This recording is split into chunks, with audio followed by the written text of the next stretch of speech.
दिल वितर बसदा दिल ना किसे रातो भावे दिल विचो रब बसदा दिल किसे रातो भावे दिल वितर बसदा दिला नाल दिला नो मलावी दिल विचो रब बसदा इस दिल नाल दिला नो मिलावी दिल विच रब बसदा दिल ना किसे रातो भावे दिल विचो रब बसदा दिल ना किसे रातो भावे दिल विच रब बसदा हर दिल में भगवान परमात्मा हमारे हृदय में है, बाहर नहीं है। के भाव से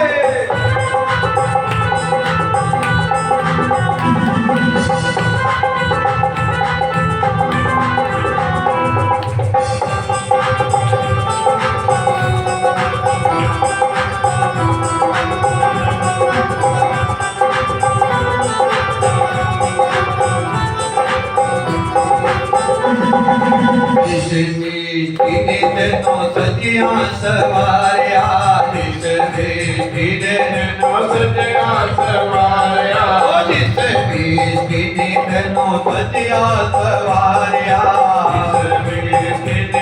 नो सजिया सवारिया सबनो बनाया उस सोच ले प्यारिया सबने बनाया उसने सोच ले प्यारिया प्यारिया नो अमीना सतावी दिल विचो रब बसदा दिल ना किसे ना दुखावी दिल विच रब बसदा दिल ना किसे ना दुखावी दिल विचो रब बसदा दिल ना किसे ना दुखावी दिल विच रब बसदा हाथ से बोले दोनों हाथ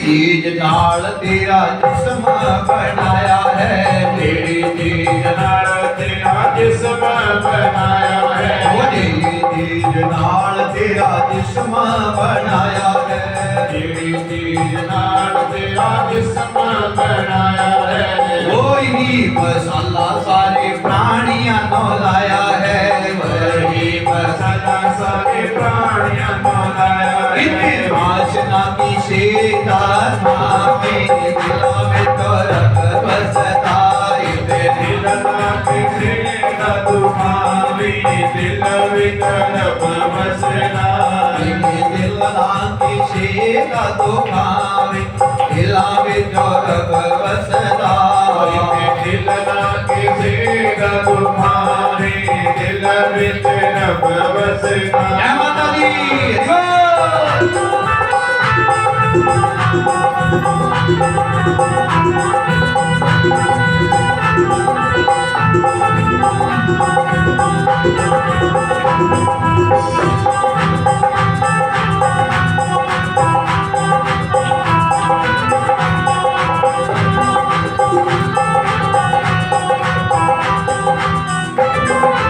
खाना पीना सोना तेरा पशुओं समान है खाना पीना सोना तेरा पशुओं समान है खाना पीना सोना तेरा पशुओं समान है खाना पीना सोना तेरा पशुओं समान है धर्म दी कमाई नाल आदमी महान है धर्म दी कमाई नाल आदमी महान है वो धर्म दी कमाई नाल आदमी महान है धर्म दी कमाई नाल आदमी महान वो बंदा बन के पशु ना कहानी दिल में रब बसदा दिल ना किसे तुम्हारी दिल भीतर बसना के दिल के छेदा तो पावे दिला बिचौर बसदा के दिल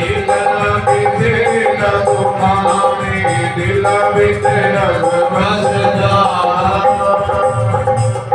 जय कारामा कामेश्वरी भद्रकाली मैया और सच्चे दरबार की बोले भगवान वेद व्यास जी कहते हैं कि देखो यहाँ मानव योनि में आके कभी किसी का मांस मत खाना, क्योंकि जो पदार्थ हमारे शरीर में 5 महाभूतों से हमारा शरीर हर जीव जंतु का शरीर इन्हीं से तो बना है महाराज। इसलिए क्या करो, बोले मनुष्य योनि में आकर के हम आप लोगों को क्या करना चाहिए, बोलो चोला मानव का काम दानव का। आजकल देखिए नवरात्रे हैं, जगह जगह पे रामायण लगी है। 24 तारीख को दशहरा है, उस दिन सब लोग आप जानते हैं रावण कुंभकर्ण और मेघनाथ का पुतला हर शहर गांव गली मोहल्ले में बोलो जलाया जाता है कि नहीं? क्यों जलाते हैं, बोला क्या कारण है? अब देखिए रावण जो है वो ब्राह्मण कुल में पैदा हुआ था, बुरा मत मानना, लेकिन आज भी जलाया जाता है। तो महाराज क्यों? क्योंकि रावण का जो है, देखो रावण को कहा गया असुर राज। आपने रामायण में सुना होगा, राम कथा में रावण को क्या कहते हैं? असुर राज रावण, है कि नहीं? तुम्हारा जिसको क्यों कहा गया? तो ब्राह्मण कुल में था। असुर राज इसलिए कहा गया क्योंकि रावण का ना खान अच्छा था, ना पान अच्छा था और ना व्यवहार अच्छा था। जिस आदमी का खान पान व्यवहार अच्छा नहीं होता वो चोला भले मानव का ही हो, वो दानव का काम करे तो दानव ही है। बोलो जगदम्बा भवानी की। और मैं हर जगह कहता हूँ, बुरा मत मानना मेरी बात का, आपको ही नहीं मैं हर जगह कहता हूँ। कथा लाइव हो रही है, सब सुनेंगे बाद में, आप लोग भी सुनिएगा पूरी कथा हमारे YouTube चैनल पर मैं रिकॉर्ड करके ले जा रहा हूँ और शाम को फिर हम डालते हैं, आप लोग रोज सुनिएगा। और झूठ नहीं कह रहा हूँ मेरे भाई बहन, आप लोगों को मालूम है कभी किसी ने सुना क्या बोला, किसी ने गधे को कहा हो कि गधे तू गधा बन जा, बोलो सुना किसी ने? गधे को समझाया किसी ने कि गधे तू गधा बन जा। कुत्ते को किसी ने कहा कि कुत्ते तू कुत्ता बन जा, नहीं समझाया, ना कुत्ते को समझाया, ना गधे को समझाया, ना भैंसे को समझाया। जितने भी जीव जंतु है किसी को नहीं समझाया गया कि तू जो है वो बन जा। पर दुनिया में इंसान एक ऐसा है, किसी को देख लो सब समझाने में लगे हैं, हे इंसान तो इंसान बन जा। क्यों? इंसानियत भीतर है नहीं तो इंसान हम काहे के है? मानवता मर गई हमारे भीतर, मानव काहे के है भैया? अपने इंसानियत को जिंदा रखिए। बोलो जगदम्बा भवानी की। इसलिए कि जीवन को सुधारने के लिए ही इन दिव्य कथाओं का आयोजन है। गुरुदेव भगवान कहते हैं, ओ ऋषियों ये सब बराबर काम है। पहला बताया आहार, बोले पेट ही भरने की बात हो 84 लाख जीव पेट भर लेते, आदमी ने हाँ इतना जरूर है क्यों बेचारे रूखा सूखा जैसा मिल गया वैसा पेट भर लिया। हम थोड़ा सा स्वादिष्ट बना के इस जीव को स्वाद में फंसा के मटर पनीर और चकाचक महाराज, चाहे परांठा हो चाहे पूड़ी हो चाहे कुछ भी है, उसको अपने जीव के अनुसार बोलो बनाते हैं। पर ईमानदारी से बताना, गले से नीचे जाते हैं तो सब एक, चाहे खट्टा है चाहे मीठा है चाहे कैसा भी है, स्वाद जीवा लगाती है। मैंने कल भी कहा था ज्यादा जीव को स्वाद में नहीं फंसाना। जो भी हम आप लोग बनाएं ऐसे ना पा जाएं। मैंने कहा था एक दिन के भोग लगाएं, पहले क्या करें? आजकल तो लोगों ने बड़ा खुशी भी होती है पर कई बार दुख भी हो जाता है। कई जगह पे हम कथा कहने जाते तो माता लड्डू गोपाल लेके जगह जगह आ जाती है। सबके घर में भगवान है कि नहीं? पर माता अब भगवान बेचारे कहाँ है पता? हर आदमी मकान बनाता है तो क्या करता, ये मेरा बेडरूम, ये स्टडी रूम, ये डाइनिंग रूम, ये फलाना रूम, ये रूम। और भगवान जी की बारी आए तो वो कहाँ पर रखना बोला? एक अलमारी बनानी, अलमारी जी, उस अलमारी के भीतर ये भगवान जी बैठकर बस बाहर से शीशे की लगाया दरवाजा और मारा भगवान जी को। धूप की बत्ती दिखाई तो दिखाई, नहीं तो अपने आप काम को, मैं तो लेट हो गया, घर वाली को कहता तू कर देना, घर वाली बच्चों को कहते भगवान जी बैठे बैठे देखते हो। अपना हो रहा है ब्रेकफास्ट और भगवान जी का हो रहा है सुप्रभात। भगवान भी देखता है। निवेदन कर दो मेरी माताओं, देखो अवश्य में मेरे भगवान को जो भी देवता जो भी भगवान आपने रखे हैं घर में उनको भोग लगाइए। पर सच कहूं तो हमें भोग भी लगाना आता है, किसी को नहीं आता। देखो एक बात बताऊं, एक होता है खाना, सब बोलेंगे मेरे साथ, बोलो खा ना, खा ना हो रही है, अब समझ लो आप, कहीं कहते नहीं चलो खा लो, खा ना, एक खाना, दूसरा भोजन, तीसरा प्रसाद और चौथा महाप्रसाद। ये 4 चीजें हैं महाराज। खाना क्या है बताऊं आप लोगों को? खाना है जो समेत जूतों के बन रहा है। क्या बन रहा है?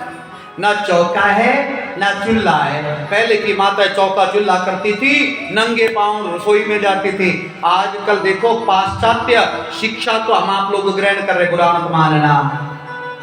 आप लोगों को एक बात बताऊं, सूर्य उदय होता है कहां से होता है बोला? पूर्व से ना। और अस्त कहां होता है जाके? है तो आइडिया लगा लो, आइडिया लगा लो। जो सूर्य कहता है कि मैं सुबह उदय होता हूं सबको जगाता हूं और महाराज सब लोगों का कल्याण करता हूं, पर जब मैं भी पश्चिम की ओर जाता हूं तो मैं भी डूब जाता हूं। है दुनिया वालों, जब सूर्य ही डूब गया पश्चिम में जाकर के तो हम आप लोग तब बचेंगे, सावधान हो जाओ।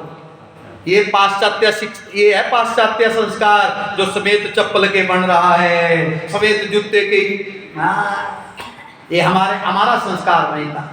पैर धो करके, हाथ धो करके और बड़े प्रेम और प्यार से पाया जाता था महाराज। इसलिए देखो कुत्ता और जूता दरवाजे से बाहर रखना चाहिए। बोलो जगदम्बा भवानी की।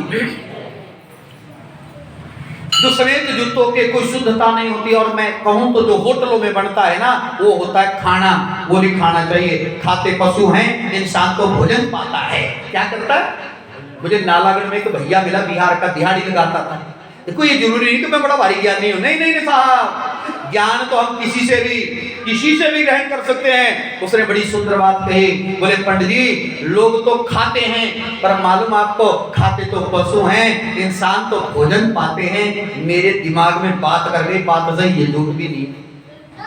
हम आप लोगों को भोजन पाना चाहिए। तो भोजन क्या है? भोजन है वो जो हम आप लोगों ने शुद्धता से बनाया, पवित्रता से बनाया, चौका चूल्हा दे करके बनाया है। पहले रसोई घर होता था, आजकल किचन हो गया।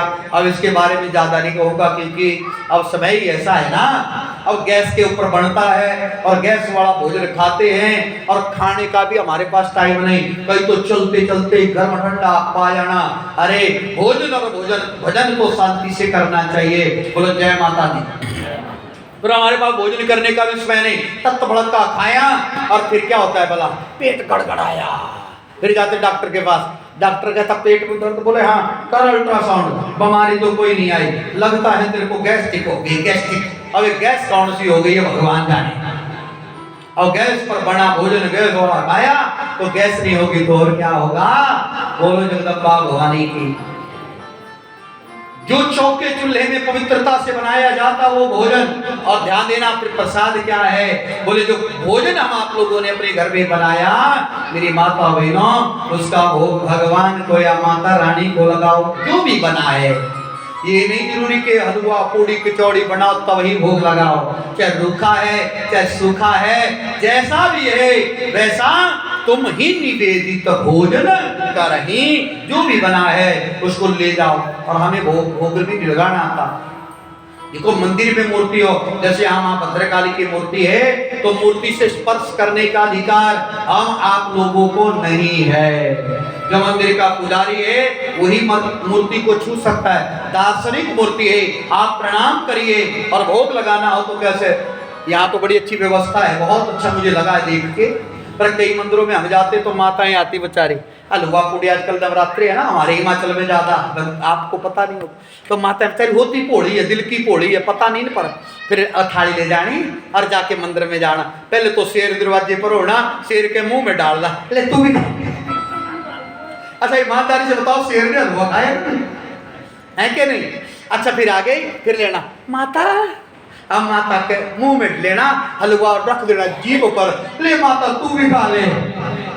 ध्यान देना, भगवान ने, माता ने भी मुंह से खाया और हमने भी मुंह से खाया, कोई फर्क नहीं है। ध्यान दीजिएगा, भगवान कभी भी अपने मुंह से नहीं खाते हैं। बोलो जगदम्बा भवानी की। क्या करो, भगवान की जो भी भोजन हमने बनाया है उसके ऊपर परमात्मा की, माता रानी की नजर पड़ जानी चाहिए। सामने रख दो यूं, और 1 मिनट 2 मिनट लिखा तो ये है कि जितनी देरी एक माला जपने में लगती है, जो तुम्हारा गुरु मंत्र है ना, उतनी देरी तक भोग का थाल भगवान के आगे रख दो, आंखें बंद करो, ध्यान करो, हे परमात्मा आप इसको स्वीकार करिए। परमात्मा की नजर पड़ जाएगी तो वो अपनी आंखों से उस अन्न के भोग के रस को ग्रहण कर लेते हैं। और स्वाद भगवान कैसे लगाता है? स्वादम तो वैष्णव जिह्वाग्रे। यदि मन ना माने तो लिखा है 3 मुंह से फिर भगवान भोग लगाते हैं। कितने बताने मैंने हैं, मर्जी आप लोगों की है। पहला मुख है अग्नि का, काहे का? हर रोज यहाँ पर पूजा होती है, प्रातः काल हवन हमारे आचार्य जी करा के जाते हैं। तो ध्यान देना मेरी माता बहनों, जो आहुति हम हवन की अग्नि में डालते हैं वो डायरेक्ट भगवान को भोग लगता है। किसको लगता है? पहला मुख है अग्नि मुख, भोग भगवान लगाने का। पहले हमारे नियम था बड़ा, चूल्हे होते थे, चूल्हों में रोटी बनी, 5 टुकड़े चूल्हे में डालते थे, प्राणाय स्वाहा, अपानाय स्वाहा, व्यानाय स्वाहा, उदानाय स्वाहा, समानाय स्वाहा। अब वो चूल्हे चले गए तो अब का नहीं डली ना। बोले महाराज अग्नि मुख में डालोगे तो स्वाहा जो करते हैं वो भगवान को हो। दूसरा, पहला अग्नि का मुख और दूसरा संत ब्राह्मण का मुख। किसका मुख है माता? संत ब्राह्मण का। ब्राह्मणों का आपने देखा होगा यज्ञ अनुष्ठान में सबसे पहले पैर धो करके भोजन कराया जाता है, और जब भोजन हमारा ब्राह्मण देवता पा लेते हैं तो समझ लेना कि ये भोग हमारे भगवान ने ही लगाया है। क्या किया है?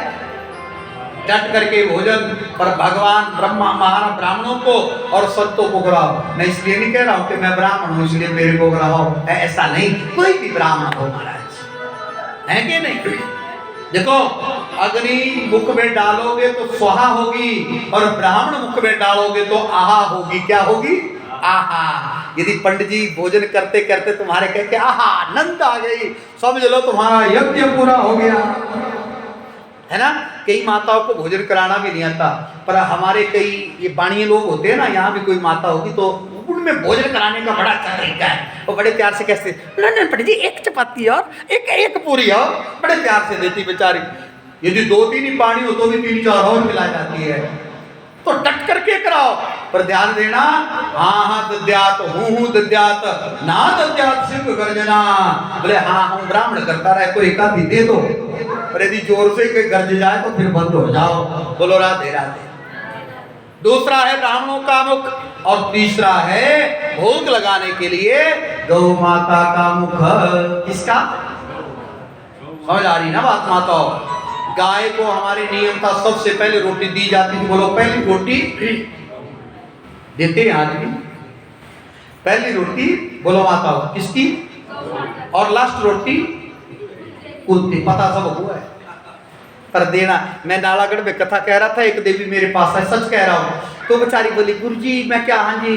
बोले मेरा लाड़ा मेरा घराला था प्योर ही गाय, प्योर गाय। मैं क्या भैन किदा गाय हो गया तेरा घराला? मैं क्या अच्छा अक्ल कोई गल नहीं, ये दस भैने जब घरा रोटी बना दी तो पहली रोटी किनों देंदी?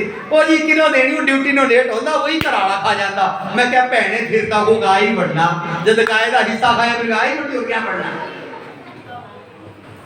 जिसका हिस्सा है उसी को दो। बोलो गौ माता की।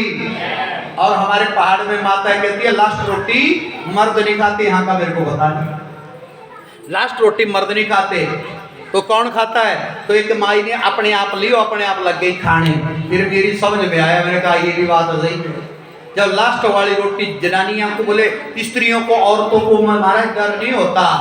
और फिर मेरी अक्ल में आया कि कई बेचारी देवियों का जो स्वभाव है ना वो हौ हौ हा हा लास्ट जब कुत्ते और कौवे का हिस्सा खाया तो कड़ा ही रह गई, हऊ ही रह गई। अंतिम रोटी माता बहनों देखो, मैं ये नहीं कहता अंतिम रोटी कौवे और कुत्ते को जरूर दीजिए, पहली रोटी गौ माता को दीजिए। बोले गौ माता की, गाय को जो हम आप देते हैं, जब हम आप लोगों के व्रत इत्यादि होता तब तो गाय को रोटी देते, आगे पीछे कोई नहीं देता। आजकल गौ माता की बड़ी दुर्दशा हो रही है। आगे समय रहा तो मैं आप लोगों को बताऊंगा कि देवी देवता पूरे 33 करोड़ गाय माता में बसते हैं। हर रोज मेरी माताओं बहनों अपनी नेक कमाई में से, अपने भोजन में से, मैं तो यही कहता हूं कि पहली रोटी दो चाहे ना दो, चाहे 5वीं 7वीं रोटी दे दो, पर क्या करो, पहले रोटी अपने भोजन से पहले गाय को जरूर रोटी दो। बोलो गौ माता की। और यही मेरी माता बहनों समझ लेना, इन 3 मुंह से भगवान जी या भगवती महामाया भोग लगाती है। समझ आ गई ना बात। ये बन गया प्रसाद, भोजन, भगवान भगवती महामाया को भोग लगा दिया। 3 प्रकार मैंने बता दिए। तो महाराज जो शेष हमारे पास फिर बचा है रसोई में, वो बन गया प्रसाद। और एक होता है महाप्रसाद। वो महाप्रसाद क्या है? बोले इसके भोग लगाने के बाद कोई मेहमान, कोई अतिथि हमारे घर में आया हुआ है तो पहले भोजन उसको कराओ, उसके बाद परिवार वाले पाएं, और फिर जो बचा हुआ शेष भोजन हमारे पास है वो प्रसाद भी नहीं रहता, वो महाप्रसाद बन जाता है। और महाप्रसाद जब जीवात्मा पाता है तो जीवन में आनंद और शांति आ जाती है। अनुभव कर लेना। मिल बांट करके जो पाया जाता है वो प्रसाद होता है। मिल बांट के, है ना, मिल बांट के जो पाया जाता है प्रेम भाईचारे से वो प्रसाद होता है। जो अकेले से चुप करके हम आप लोग खा लेते हैं वो विषाद होता है, वो जहर होता। चुपके से कोई अच्छी चीज हो तो सबको बांट के पाइए, बनाइए, और वही प्रसाद है। बोलो गौ माता की। तो गुरुदेव भगवान वेद व्यास जी कहते हैं मेरी माँ की कथा यूं समझ में नहीं आने वाली। पहले अपने शरीर को शुद्ध करना होगा, और ये आहार से होगा, भोजन से होगा। और हे ऋषियों, पेट भरने की बात हो तो ईश्वर समान चीजें, और दूसरी समानता बताई निद्रा। देखो हम आप लोग थकते हैं तो रात को सो जाते हैं, और आपने देखा होगा पशु पक्षी कैसा घोंसला बनाते हैं, सारा दिन भर दाना चुगते हैं, रात को उसी पेड़ पर घोंसले में सो जाते हैं, वो भी रात काट लेते हैं। हम डनलप के गद्दे पर सोते हैं, वो अपने घोंसले में सो जाते हैं। कहने का भाव क्या है? नींद सबको आती है, सोना भी खाना भी एक बराबर, तो कोई फर्क नहीं हुआ इंसान में और अन्य योनियों के बीच में। तीसरा बताया भया, बोले महाराज डर जो है वो आदमी को भी लगता है, और पशु पक्षी भी डरते हैं, आपने देखा होगा, वो डरते हैं, एकदम उड़ जाते हैं। और मैं तू नानी, चौथी समानता बताई मेरे भाई बहन। बाल बच्चा इंसान के भी पैदा होता है, सृष्टि को इंसान भी चलाता है, और पशु पक्षियों के भी बच्चे, यदि बच्चे पैदा कर लियो, हमने कोई बहादुरी नहीं खट रही नहीं महाराज, ये सब एक बराबर की समान चीजें हैं। ये तो पशु पक्षियों के भी, कुत्ते बिल्ले के भी होते हैं, हमारे भी हो गए, तो कौन सी बड़ी बात है? बताया बोले हे ऋषियों, इन सब में यदि महाराज ये तो सब समान चीजें हैं, कहा गुरुदेव फिर अलग क्या है? तब बताया बोले ज्ञानम ही एकम अधिको विशेषा, ज्ञानी नहीं ना पशु भी समाना। क्या है? बोले ज्ञान एकमात्र आदमी में अलग है, इंसान में बुद्धि है, ज्ञान है, और योनियों में ये चीज नहीं है। जप करना, तप करना, परमात्मा की तरफ ध्यान लगाना, सत्कर्म कमाना, ये सब मनुष्य योनि में ही होने वाला, बाकी योनियों में होने वाला ये नहीं है। इसलिए हम आप लोगों को ज्ञान करना चाहिए। भगवद गीता में भगवान श्री कृष्ण आपके कुरुक्षेत्र के मैदान में कई बात कहते हैं कि अर्जुन ऋते ज्ञानात् मुक्ति, बिना ज्ञान से किसी की मुक्ति होने वाली नहीं है। अब आप लोग कहेंगे ज्ञान मिलता कहाँ है? पता किसी को ज्ञान? सदने को बकरे में मिल गया ना।